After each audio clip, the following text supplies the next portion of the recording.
من تكفل لي أي كفالة قادم النبي يقول إياهي إنه بني آدم كعنته وصدقا وصدا أوران يقولنا جنة وبلغ هذا ثوبان بعد أنيقا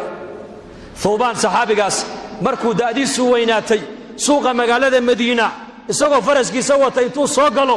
jeedalka faraska uu la dhacayo ayaa suuqa kaga dhici jiray dhexdiisa rubama laga yaabaa jeedalkaasi nin meesha maraya inuu kaga dhaco raqabadiisa inuu dagtiisa kaga dhaco ma oran jirin isoosi bal intuu dhaadhaco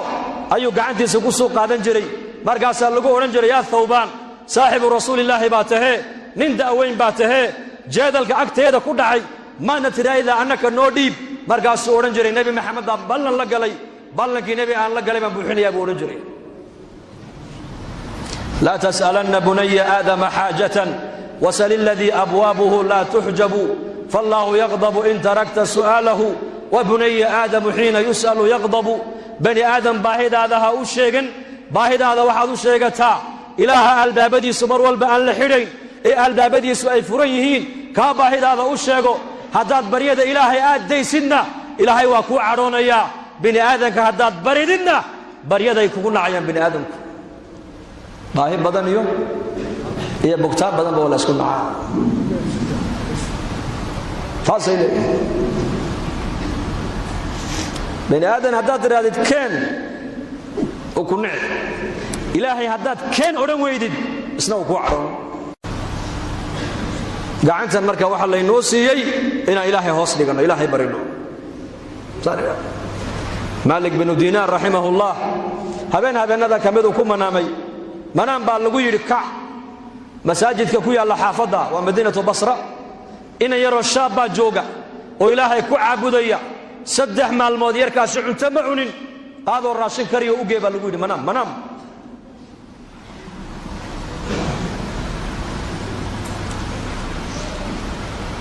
وكعي cuntadii buu soo diyaariyay miskiidkii uu yimid wuxuu soo galay in yaro shaab oo ducaysanay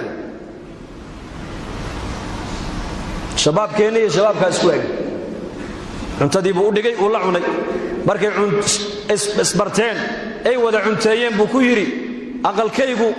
waxa ku yaala xaafada ka dambayso ku yaala wadada saa u soo marsada u soo mar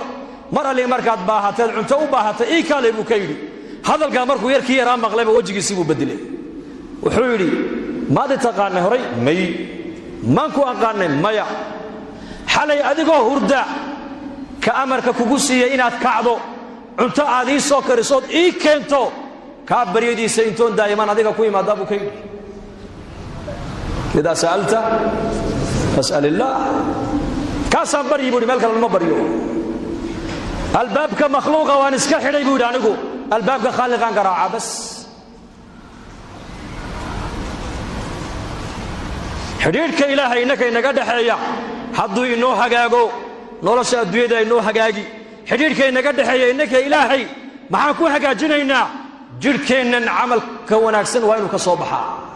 salaaddii waa camal wanaagsan soonkii waa camal wanaagsan qur-aankii waa camal wanaagsan sadaqadii waa camal wanaagsan fadhiga miskiidku waa camal wanaagsan dikrigu waa camal wanaagsan tacliinta diinta la baran waa camal wanaagsan diinta ummadda loogu yeedhaa waa camal